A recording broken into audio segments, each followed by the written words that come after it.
अस्सलाम dear students, कैसे हैं आप सब लोग। बेस एकेडमी के प्लेटफॉर्म पे एक दफ़ा फिर आपको वेलकम करते हैं।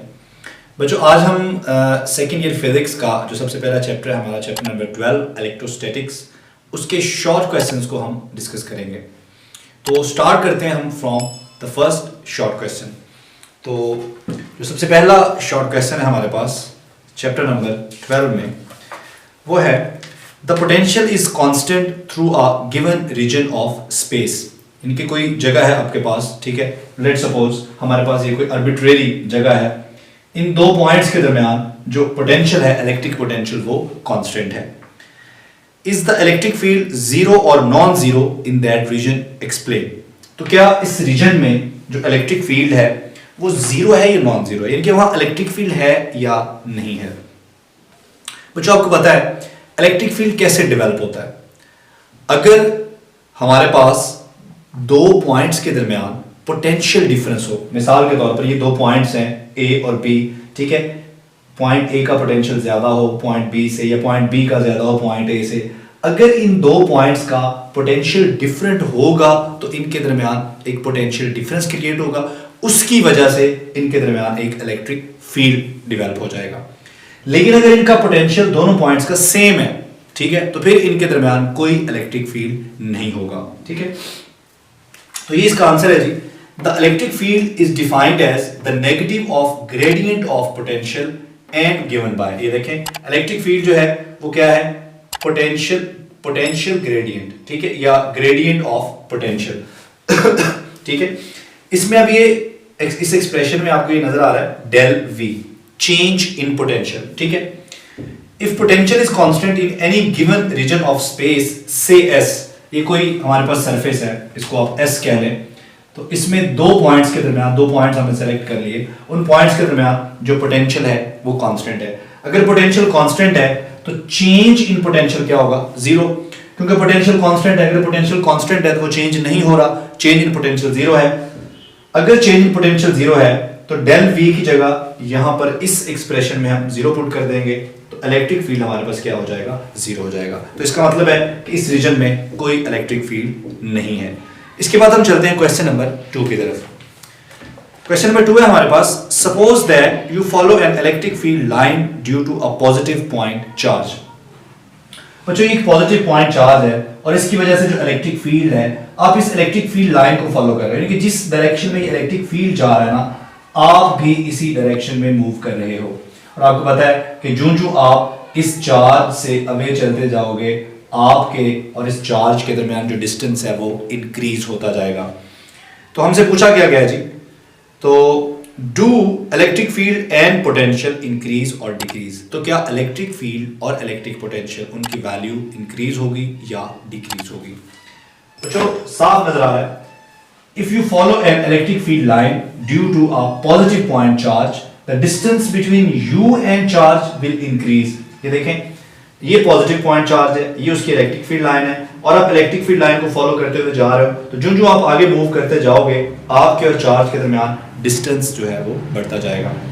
हमने ये रिलेशन देखा है, E is equal to k⁻r²। तो यहाँ पर k भी कांस्टेंट है और जाहिर बात है चार्ज की वैल्यू भी कांस्टेंट है।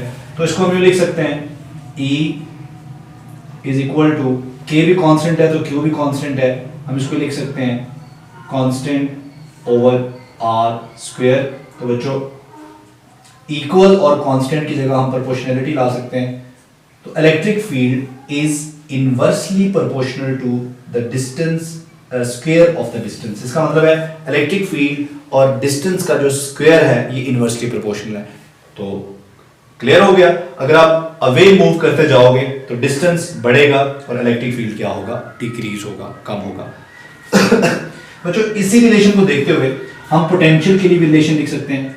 हमें पता है कि जो हमारा इलेक्ट्रिक पोटेंशियल है, it is also inversely proportional to the distance, ठीक है बच्चों। इसका मतलब है कि डिस्टेंस बढ़ेगा तो इलेक्ट्रिक पोटेंशियल भी डिक्रीज होगा, तो इलेक्ट्रिक फील्ड भी डिक्रीज होगा और इलेक्ट्रिक पोटेंशियल भी डिक्रीज होगा। तो ये हमारा क्वेश्चन नंबर 2 है। इसके बाद अब हमने डिस्कस करना है क्वेश्चन नंबर 3। जी स्टूडेंट्स, तो अब हम डिस्कस करने जा रहे हैं क्वेश्चन नंबर 3। क्वेश्चन नंबर 3 है, how can you identify that which plate of the capacitor is positively charged. आप कैसे बताएंगे कैपेसिटर की दो प्लेट्स होती हैं, उनमें से किस प्लेट पर पॉजिटिव चार्ज है और किस प्लेट पर नेगेटिव चार्ज है, क्योंकि चार्ज नज़र तो नहीं आता, हमें टेस्ट करके ही बताना होता है। तो बच्चों ये क्वेश्चन बहुत ही कंफ्यूजिंग है, ठीक है, इसके बहुत सारे आंसर्स हैं जिसमें बहुत सारे आंसर्स मिसलीडिंग भी हैं, तो हम कोशिश करेंगे कि हम ऑथेंटिक आंसर दें इस क्वेश्चन का, ठीक है, जो रियलिटी के करीब भी हो। तो इसका जो सबसे बेस्ट आंसर है वो ये है, हम यूज करेंगे गोल्ड लीफ इलेक्ट्रोस्कोप। बच्चों जो गोल्ड लीफ इलेक्ट्रोस्कोप है, अगर मैं उसको सही तरह से ड्रॉ कर पाऊं, तो गोल्ड लीफ इलेक्ट्रोस्कोप में यहां पर एक मेटल डिस्क लगी होती है, ठीक है, और यहां पर ये इसके फॉइल्स होते हैं, गोल्ड फॉइल्स, ठीक हो गया। अब किया गया जाता है कि गोल्ड लीफ की जो डिस्क है इसको पहले से हम पॉजिटिवली चार्ज कर देते हैं, पॉजिटिवली या नेगेटिवली आपकी मर्जी है, तो हमने इसको पहले से पॉजिटिवली चार्ज किया हुआ है। अब हम ये करेंगे कि हम कैपेसिटर की कोई भी एक प्लेट इसके पास लाएंगे, ठीक है, लेट्स सपोज ये कैपेसिटर की प्लेट है, हम देखना चाहते हैं कि इस पे कौन सा चार्ज है, तो ये प्लेट हम इस डिस्क पे गोल्ड लीफ इलेक्ट्रोस्कोप की डिस्क के करीब लेके आएंगे। अच्छा, आपने यहां पर ये ख्याल रखना है, आपने इस प्लेट को इस डिस्क के साथ टच नहीं करना, ठीक है, इसके जस्ट पास लेके आना है। तो इलेक्ट्रोस्टैटिक इंडक्शन की वजह से क्या होगा, इसके ये जो फॉइल्स हैं, इन फॉइल्स की डाइवर्जेंस या तो पहले से ज्यादा हो जाएगी, ठीक है, और या पहले से कम हो जाएगी, ठीक है। अगर तो डाइवर्जेंस पहले से ज्यादा हो जाए तो इस प्लेट पर पॉजिटिव चार्ज होगा, और अगर डाइवर्जेंस पहले से कम हो जाए तो इस प्लेट पर नेगेटिव चार्ज होगा, ठीक हो गया। तो ये आंसर यहां पर लिखा भी हुआ है, आपको नजर आ रहा है जी। For testing the sign of charge of plate of capacitor we use gold leaf electroscope. The disc of electroscope is already positively charge, जैसा कि हमने बात की। Bring any of plate near the electroscope, कोई भी कैपेसिटर की plate आप electroscope के पास लेके जाएं, उसको टच नहीं करना। Due to electrostatic induction the leaf of the electroscope will diverge, ठीक है, ये लीफ जो है, ये दो लीफ आपको नजर आ रहे हैं, ये डाइवर्ज होंगे। इफ डाइवर्जेंस इंक्रीज्ड, अगर डाइवर्जेंस पहले से बढ़ जाती है तो ये प्लेट जो है ये पॉजिटिवली चार्ज है, अदरवाइज अगर ये डाइवर्जेंस कम होती है तो फिर ये प्लेट नेगेटिवली चार्ज है, ठीक हो गया। अब हम चलते हैं क्वेश्चन नंबर 4 की तरफ।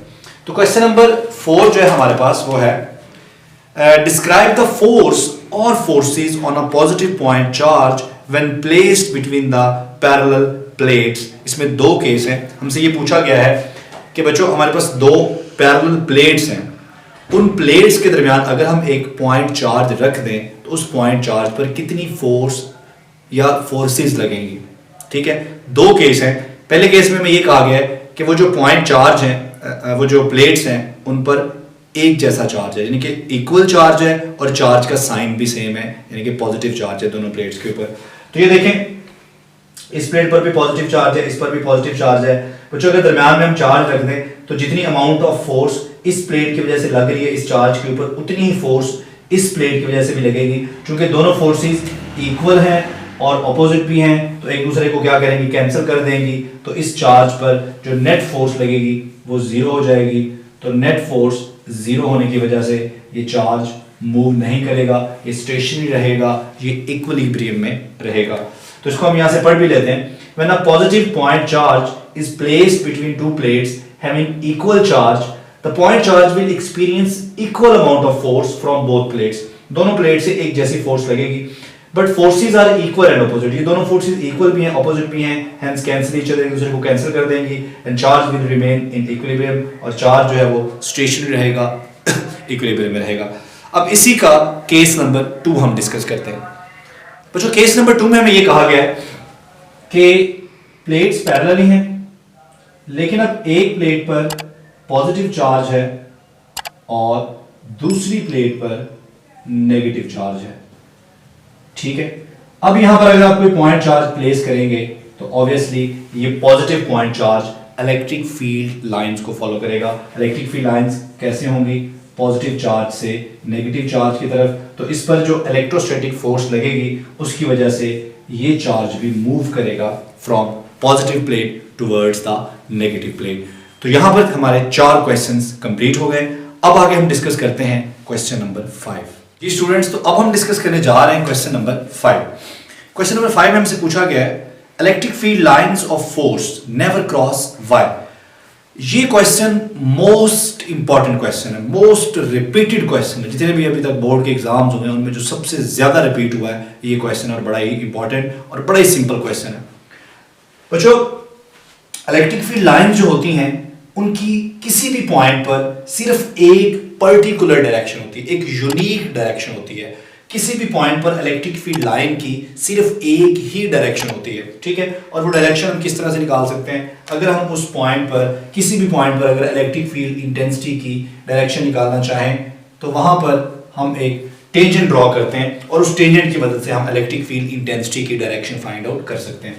बच्चों, अगर दो लाइंस एक दूसरे को क्रॉस कर रही हो तो इसका मतलब ये होगा कि जिस पॉइंट पर वो क्रॉस कर रही हैं या एक दूसरे को इंटरसेक्ट कर रही हैं, वहां पर अगर आप टेंजेंट ड्रॉ करें तो ये देखें यहां पर दो डायरेक्शंस निकल रही हैं जो कि फिजिकली पॉसिबल नहीं है, ठीक है। हर पॉइंट पर इलेक्ट्रिक फील्ड की एक यूनिक वैल्यू होती है, तो ऐसा मुमकिन नहीं है कि एक पॉइंट पर इलेक्ट्रिक फील्ड की दो वैल्यू, इलेक्ट्रिक फील्ड इंटेंसिटी की दो वैल्यूज हो, उसकी दो डायरेक्शंस हो, सो ये पॉसिबल नहीं है।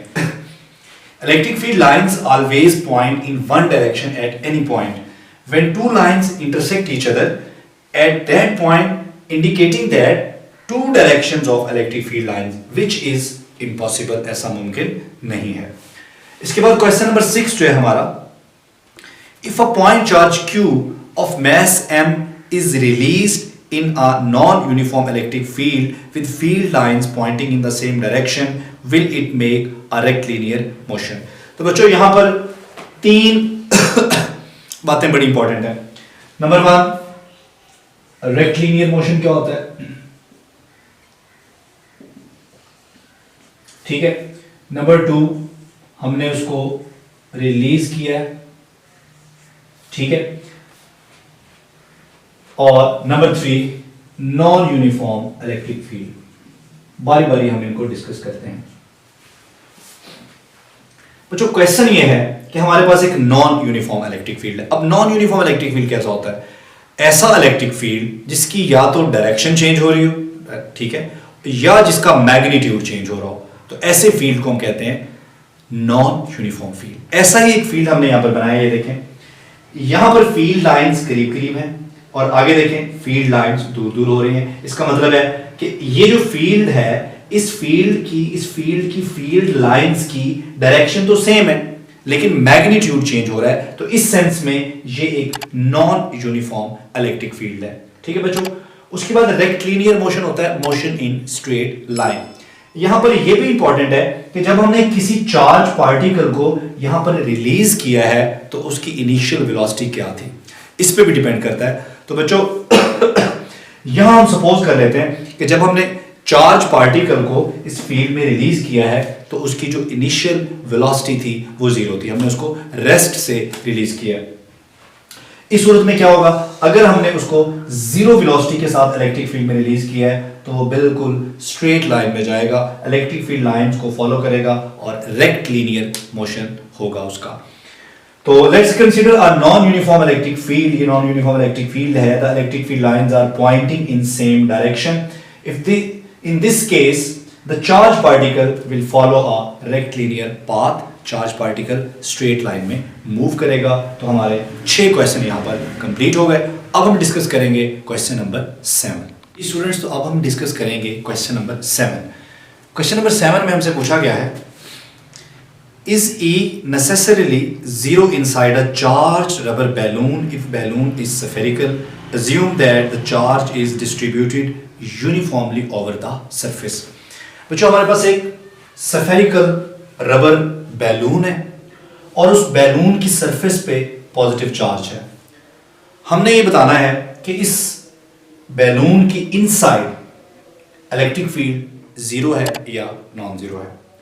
तो यहां पर हमें जो मेथड यूज करते हैं इलेक्ट्रिक फील्ड इंटेंसिटी कैलकुलेट करने के लिए वो ये है कि सबसे पहले हम इसके अंदर एक पॉइंट कंसीडर कर लेते हैं। ये पॉइंट है जहां पर हम इलेक्ट्रिक फील्ड की वैल्यू निकालना चाहते हैं। तो यहां पर हम एक गाजियन सरफेस कंस्ट्रक्ट कर लेते हैं। अब आप देख रहे हैं कि इस गाजियन सरफेस के अंदर यहां पर कोई चार्ज नहीं है। तो according to Gauss's law flux जो है ये बराबर होता है 1/ε0 मल्टीप्लाई बाय टोटल चार्ज। ठीक है, तो इस गाजियन सरफेस के अंदर चार्ज क्या है, 0 है। तो यहां पर अगर मैं 0 पुट कर दूं बच्चों, तो 0 मल्टीप्लाई बाय एनीथिंग, हमारा फ्लक्स क्या हो जाएगा, 0 हो जाएगा। इसे आप कहते हैं इक्वेशन 1। अब फ्लक्स बाय डेफिनेशन हम निकाल लेते हैं जी। फ्लक्स बाय डेफिनेशन, तो फ्लक्स बाय डेफिनेशन जो है उसके मुताबिक flux is equal to EA cos of theta. इसे कह लें इक्वेशन 2। इन दोनों इक्वेशंस को कंपेयर करें तो हमारे पास आ जाएगा EA cos of theta is equal to 0। अब इसमें A तो 0 नहीं है क्योंकि एरिया तो है यहाँ पे तो फिर क्या 0 है, फिर यहाँ पर इलेक्ट्रिक फील्ड 0 है। तो इसका मतलब है कि इस बैलून के इनसाइड कोई इलेक्ट्रिक फील्ड नहीं है। ठीक है बच्चों, तो ये हो गया हमारा क्वेश्चन नंबर 7। अब हम देखते हैं क्वेश्चन नंबर 8 को। क्वेश्चन नंबर 8 में हमसे कहा गया is it true that Gauss's law, क्या ये ठीक है कि गॉसेस लॉ की स्टेटमेंट है that the total charge, total number of lines of force crossing an closed surface is in the outward direction is proportional to the net positive charge enclosed within the surface। बच्चों Gauss's law की statement ये है कि हमारे पास let suppose ये कोई closed surface है और इस क्लोज्ड सरफेस के अंदर कोई चार्ज पड़ा है Q। अब इस चार्ज की वजह से, ये पॉजिटिव पॉइंट चार्ज है फर्ज कर लें, और इस चार्ज की वजह से इलेक्ट्रिक फील्ड लाइन जो है ये आउटवर्ड डायरेक्शन में निकल रही हैं। ठीक है, जो इस एरिया को, इस सरफेस को क्रॉस कर रही हैं आउटवर्ड डायरेक्शन में। तो क्या ये ठीक है कि इन लाइंस की जो तादाद है वो इस चार्ज की वैल्यू के प्रोपोर्शनल है? तो यस, ये बिल्कुल ठीक है। The electric field lines are always directed away from positive charge. ये जैसा कि आपको नजर आ रहा है कि ये हमेशा डायरेक्टेड अवे होती हैं। And according to Gauss's law total flux, यानी कि इन लाइंस की जो टोटल तादाद है वो बराबर होती है 1/ε0 मल्टीप्लाई बाय टोटल चार्ज जितना भी यहाँ पर है। बच्चों 1/ε0 कांस्टेंट है, अगर हम इस कांस्टेंट को और इक्वलिटी को हटा दें तो यहाँ पर आ जाएगी प्रोपोर्शनैलिटी। तो total number of lines are directly proportional to total charge enclosed by the surface. तो ये स्टेटमेंट बिल्कुल करेक्ट है और ये प्रूव्ड है। इसके बाद अब हम डिस्कस करेंगे क्वेश्चन नंबर 9। क्वेश्चन नंबर 9 है do electrons tend to go to the region of high potential और ऑफ लो पोटेंशियल। ये भी बड़ा इंपॉर्टेंट क्वेश्चन और बड़ा सिंपल है। तो बच्चों इलेक्ट्रॉन्स जो है because they are negatively charge particles, ठीक है, ये नेगेटिवली चार्ज पार्टिकल्स हैं, तो लो पोटेंशियल से ये हमेशा रिपेल होते हैं टुवर्ड्स द पॉजिटिव पोटेंशियल। तो ये हमेशा लो पोटेंशियल से हाई पोटेंशियल की तरफ या नेगेटिव पोटेंशियल से पॉजिटिव पोटेंशियल की तरफ मूव करते हैं। तो इसके साथ ही हमारे चैप्टर नंबर 12 के शॉर्ट क्वेश्चंस कंप्लीट हो गए। Thank you, Allah Hafiz.